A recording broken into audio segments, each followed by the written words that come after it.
This is a Sony Cybershot HX90V. If I do my videos this particular way and want to show a nice close-up shot of things, you can see how nice and clear we are without a light with natural sun. And when I do this video, I upconvert it to 4K. You tell me if this is very well presented to your liking. The sound quality is excellent, the video quality is excellent, and I could zoom in if I need to be close up. Then I start to lose the quality and I may be out of focus.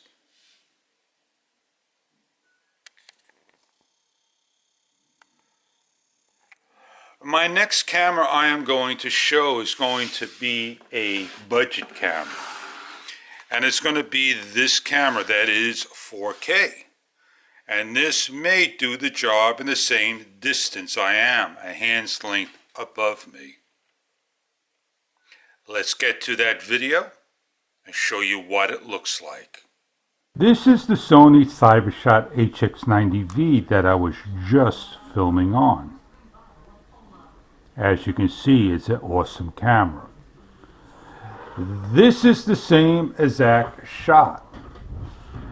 I'm not sure if I have white balance a little bit on the blue side.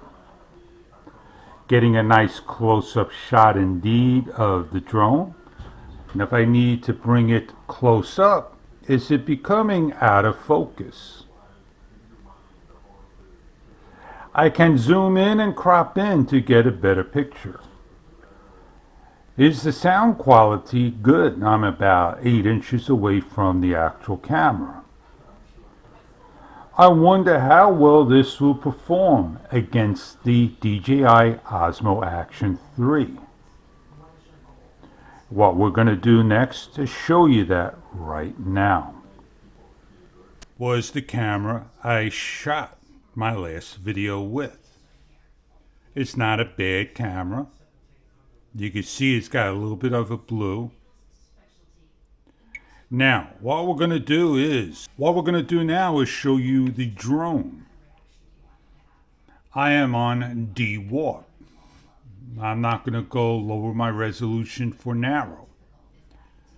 Everything on this camera is my review camera. Everything over here where my hands are at, I don't love because of the fisheye lens. It is a smaller lens than the Osmo Action. If I bring it up nice and close, I don't know if it's going to be in focus.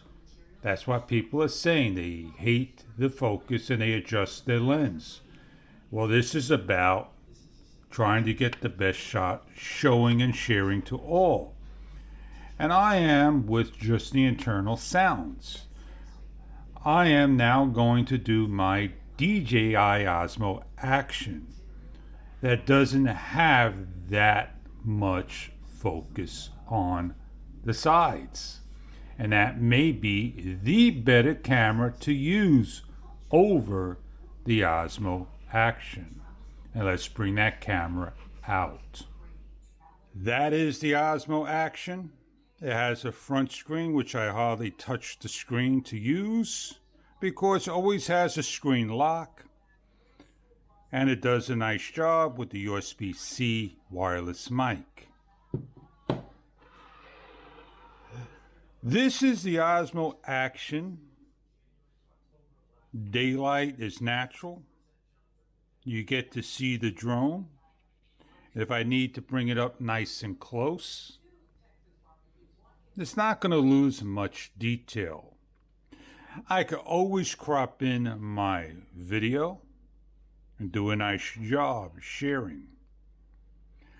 I have a front screen to look at, and this is probably what I will be going back and using. I am no longer going to be worried about the Osmo Action 3 as my primary camera, but I'll leave it for outdoor shots because the indoor shots, it doesn't do justice at all. My DJI Osmo Action will be my camera for reviews. Please do post down below if you like the Sony CyberShot, the budget 4K camera, the DJI Osmo Action 3, or the Osmo Action, the last one filmed. I hope this video was helpful. Before I go buy a DSLR, the Sony ZV-E10, a heavier camera to do the official job.